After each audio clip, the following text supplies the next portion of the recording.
হাসিনার বাবার যে নৌকা শেখ মুজিবুর রহমানের নৌকা সেই নৌকাটা এখানে চলে এসেছে। সেই নৌকাটা একটুখানি আপনাদের দেখায়, ঠিক আছে? মানে বাংলাদেশের নৌকা ঠিক এখন পর্তুগালে এসে হাজির। এই যে দেখুন, এটা হচ্ছে শেখ মুজিবের নৌকা, শুধুমাত্র আওয়ামী লীগের।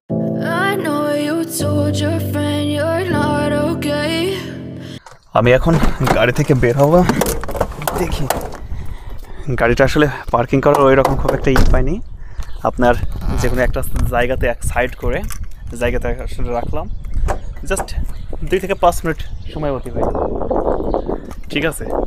আমার ঠিক পিছন সাইডটা কিন্তু আপনার গ্রামের যে জিনিসটা কথা বলছিলাম, ঠিক আছে? এটা কিন্তু একদম গ্রামের মাঝখানটা, মানে দারুণ একটা জিনিস। কিন্তু দেখুন যে গ্রামের মাঝখানটাতে দারুণভাবে ডেকোরেট করা, অসম্ভব সুন্দর একটা ডেকোরেট।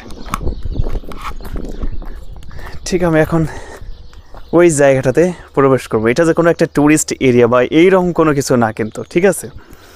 এই যে ইন্ডারা, যেটা পানি তোলার মানে সিস্টেম আর কি, এই জিনিসটা এখানে দেখানো হচ্ছে, যেটা এক সময় আসলে ব্যবহার করা হতো যাতে ইয়াং জেনারেশন যাতে মনে রাখতে পারে, সেই জিনিসটা কিন্তু এখানে তুলে ধরা হয়েছে, ঠিক আছে? যে কীভাবে পানি তুলতে হয়। এই যে একটা বালতি রাখা আছে, মানে আপনি কি ইমাজিন করতে পারেন যে এরকম একটা গ্রাম সাজাইছে, সেই জায়গাতে ইন্ডারার ব্যবহারটা দেখাইছে, যেটা কিন্তু আমাদের দেশের লোক বা আমাদের গ্রামের লোকই কিন্তু এখন আর, যাদের বয়স 15-16, তারা কিন্তু ইন্ডারা জিনিসটা চেনে না। দেশ থেকেও কিন্তু ইন্ডারা শব্দটাই উঠে গেছে। সেখানে দেখুন যারা আধুনিক হলে পরেও সেই প্রতিচ্ছবিটা কিন্তু এখানে রেখে দিয়েছে। এবার দেখুন এই যে এখানে জিম করার জন্য আপনার যাতে একটু বিকেলবেলায় জিম করা যায় রকমের জায়গা, সার্ফ। এই যে 10 মিনিট করে করা লাগবে, 10 মিনিট, মানে এখানে টাইম উল্লেখ করে দিয়েছে। দেখা গেছে একজন যে আপনার এসে সারাদিন করবে সেটা কিন্তু হবে না, ঠিক আছে? 10 মিনিটে সর্বোচ্চ 10 মিনিট করতে পারবে। তো প্রতিটা জিনিসে আসলে এরকম জিনিস দেওয়ার আছে। তারপর কিভাবে কি করলে দেখা গেছে আপনার শরীরের ফিটনেসটা আসবে, এখানে কিন্তু সেই রকম জিনিসগুলো প্রতিটা দেওয়া আছে। দেখা গেছে আপনার জিমে যে আলাদা যে জিমনেশিয়াম আছে, সেখানে কিন্তু আপনার ভর্তি হওয়া লাগছে না। এখান থেকে আপনি মানে সব কিছুগুলো আরামে পেয়ে যাচ্ছেন, একদম টোটালি ফ্রি অবস্থায় পেয়ে যাচ্ছেন, মানে দারুণ একটা কিন্তু। আর এই যে এই সাইডটা আবার বাচ্চাদের জন্য খেলনা জায়গা, দোলনা রয়েছে বাচ্চাদের। এই জায়গাটা যদি আমাদের দেশ হতো তাহলে কত লোক যে হতো আল্লাহ জানে। আমাদের দেশ বলেন বা আমাদের গ্রামটা যদি হতো তাহলে কত লোক আসতো আল্লাহ জানে। একটা মজার একটা জিনিস দেখতে পেয়েছি, যেটা হচ্ছে হাসিনার বাবার যে নৌকা শেখ মুজিবুর রহমানের নৌকা, সেই নৌকাটা এখানে চলে এসেছে। সেই নৌকাটা একটুখানি আপনাদের দেখায়, ঠিক আছে? মানে বাংলাদেশের নৌকা ঠিক এখন পর্তুগালে এসে হাজির।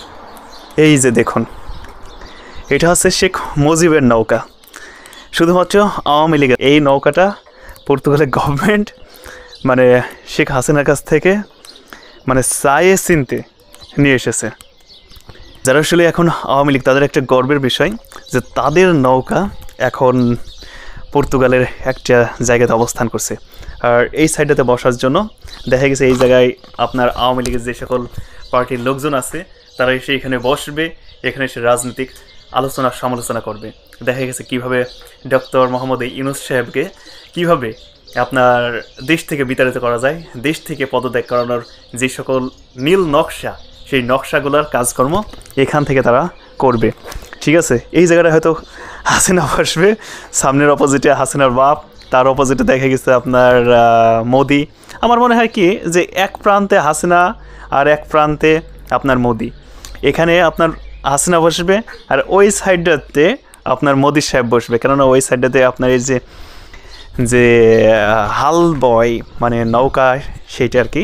তো দেখা গেছে এই জায়গাটায় মোদি সাহেব বসবে, কেননা 2-1 দিন আগে আপনার ডক্টর ইউনূস সাহেবের সাথে আপনার যে মোদি, চাওয়ালা মোদি, সে কিন্তু অলরেডি মিট আপ করেছে। তো সেই মিট আপে আপনারা লক্ষ্য করেছেন যে সে কতটা অসহায় ছিল। আপনারা যদি একটুখানি ভালোভাবে দেখবেন যে মোদি সাহেব কতটা অসহায় ছিল। সবথেকে মজার বিষয় হচ্ছে ডক্টর ইউনূসের যে যোগ্যতা, সেই যোগ্যতাটা আনতে গেলে, ঠিক আছে, আপনার মোদি সাহেবকে আমার মনে হয় এখনও 150 বার জন্মগ্রহণ করলে এই রকম যোগ্যতা হতে পারবে কি, সেটা 2 ভরসা। তো আপনারা সেটা লক্ষ্য করেছেন। আমি আসলে রাজনৈতিক বিষয় নিয়ে আসলে আলোচনা করতে চাচ্ছি না, কিন্তু এই জিনিসটা কি এটা কি আপনার টিউবওয়েলের সিস্টেম নাকি?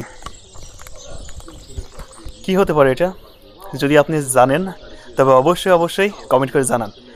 জানলে পরে অবশ্যই কমেন্ট করে জানাতে পারেন, ঠিক আছে? আমি কিন্তু জানি না জিনিসটার নাম কি। দারুণ একটা জিনিস না? আমার পিছন সাইডটাতে রয়েছে আপনার বড়দের জন্য ফুটবল খেলার জায়গা, ঠিক আবার এই পিছন সাইডটাতে রয়েছে আপনার ওয়াশরুম থেকে শুরু করে দেখা গেছে ওয়াশরুমের যত ফ্যাসিলিটি রয়েছে বিশুদ্ধ পানি সহ সকল কিছু। কেননা এগুলো আসলে একটা পার্ক বলেন বা একটা জায়গা বলেন, সেই জায়গার কিন্তু একটা মেন ভিত্তি। তো বৃষ্টি শুরু হয়ে গেছে আর ওই জায়গাটা অবশ্য ওয়েটিং করার জায়গা রয়েছে, তো আমি ওই জায়গাতে যাচ্ছি না। আবার এই জায়গাতেও কিন্তু একটা সুন্দর একটা ওয়েটিং করার মতো একটা বৃষ্টি হলেও দেখা গেছে বৃষ্টি যাতে পানি যাতে না পড়ে সেই রকমের জায়গা। তো বৃষ্টি যখন শুরুই হয়েছে আমি একটু বসেই নিই এই জায়গাটাতে, মানে দারুণ একটা উপভোগের একটা জায়গা, ঠিক আছে? আমার গাড়িটা অবশ্যই এখান থেকে 2 মিনিট হাঁটলেই পাওয়া যাবে। তবে জায়গাটা দেখে আমি কিন্তু সত্যি মুগ্ধ। দারুণ ফ্যাসিলিটি, দারুণ সব জিনিস দিয়ে ডেকোরেট করা এই জায়গাটা। তবে এই জায়গাতে বসছে না, চলুন গাড়ির ভিতর যাই, আর গাড়ির ভিতর যেতে যেতে আরও কথা হোক। বৃষ্টি ভালোই পড়তেছে, একটু দৌড় দিয়ে মনে হচ্ছে গায়ের ওজন বাড়িয়ে গেছে। ওলা বোতার্দ, আরে সাইকেল।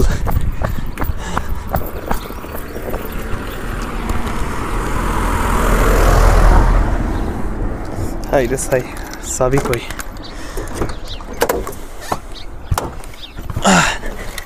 ও মাই গড।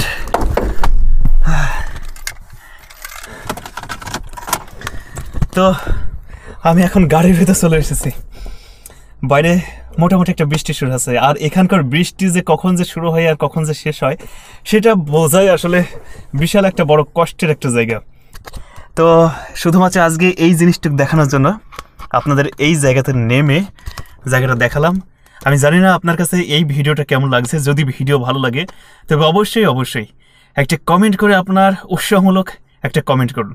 আর যদি উৎসাহমূলক কমেন্ট না হয় তাতে আমার কোনো সমস্যা নেই। কোথাও যদি ভুল বা ত্রুটি হয়ে থাকে সেই ভুল আর ত্রুটির জায়গাটা ইন্ডিকেট করে আপনি আমাকে উল্লেখ করে জানিয়ে দিন, তবে আমি যাতে শুধরিয়ে নিতে পারি ওই জায়গাটাকে।